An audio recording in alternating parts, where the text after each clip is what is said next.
concrètement que Lectis, c'est plus ou moins le même problème, hein, à des échelles de temps un peu différentes, mais que ce soit en France ou au Maroc, on a à peu près les mêmes soucis ou les mêmes avantages. Donc, d'un point de vue industriel et de négoce, est-ce que ça correspond à la réalité ou est-ce qu'il y a d'autres points de vue? À vous, Guillaume. Merci, Eric. Tout d'abord, bonjour à toutes et à tous. Bon, c'est d'abord un plaisir de me retrouver ici en face de vous pour échanger ensemble, hein, c'est bien le but, essayer de réfléchir à ces nouveaux outils, à ces nouvelles pratiques. Moi, je suis dans ce marché depuis, ça ne va pas me rajeunir tout ça, depuis près de 14 ans. La première fois que j'ai fait une présentation d'un écran interactif au Maroc, c'était en 2003, sur Casablanca. Et je le faisais déjà depuis 3 ans en France, au sein d'une société qui s'appelle Prométhéen, qui est un des leaders européens sur les solutions interactives en général. Ce qu'on peut remarquer, et je resterai une petite analyse générale, et après on pourra rentrer dans le détail si vous le souhaitez. Je pense qu'il y aura un jeu de réponse, fait question-réponse. Ce qu'il faut noter, c'est que ce soit en France ou au Maroc, les TIS ou son appropriation restent identiques. Un enseignant est un enseignant. Hein, qu'il soit français ou marocain, il a comme mission de délivrer son savoir par des outils qui jusqu'à aujourd'hui sont des outils qu'on connaît tous, hein, à savoir le tableau blanc classique, le paperboard, ou depuis 2004-2005 l'arrivée de ce qu'on appelle le vidéoprojecteur, mais l'arrivée du tableau interactif, parce que c'est bien ce dont il s'agit, ou des écrans interactifs, va révolutionner, même si j'aime pas trop ce terme-là, la manière dont l'enseignant va communiquer avec ses élèves.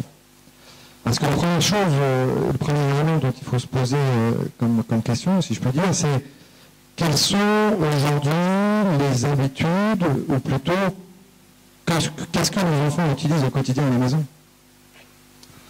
La réponse, vous la connaissez tous. Nos enfants utilisent grandement les technologies, dès leur plus jeune âge d'ailleurs, et ce depuis, on va dire, les années 2000. Donc depuis les années 2000, la France et le Maroc connaissent sur les écrans interactifs, si on parle de ce produit particulier, mais il n'y a évidemment pas que ça. Hein. Aujourd'hui, quand on parle de numérique, on intègre un certain nombre d'éléments. Même si c'est un mot pour moi, mais c'est un autre débat qui est assez galvaudé, parce que le numérique, c'est pas ça au départ, hein, mais bon, c'est un autre sujet. Là, on parle d'outils pédagogiques liés à l'éducation, d'une pédagogie qui était frontale à une pédagogie collaborative.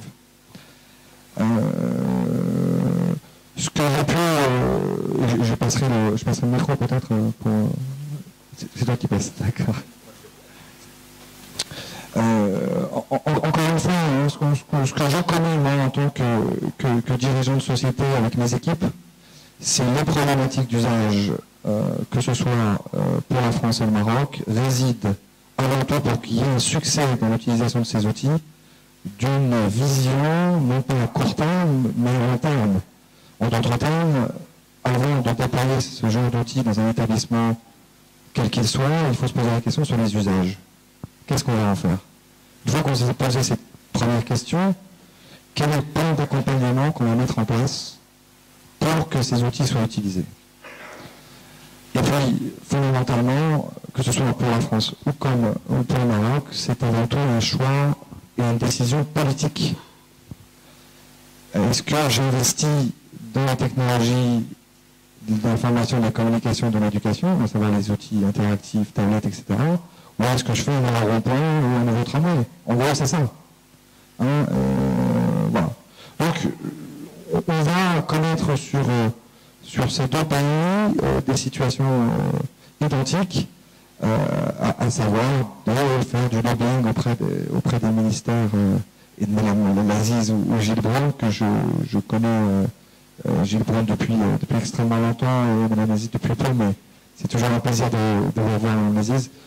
De vraiment faire de l'évangélisation sur le terrain, Et c'est ce qu'on fait maintenant depuis de nombreuses années, en ayant toujours cette perspective compte de l'utilisation des enseignants à l'outil.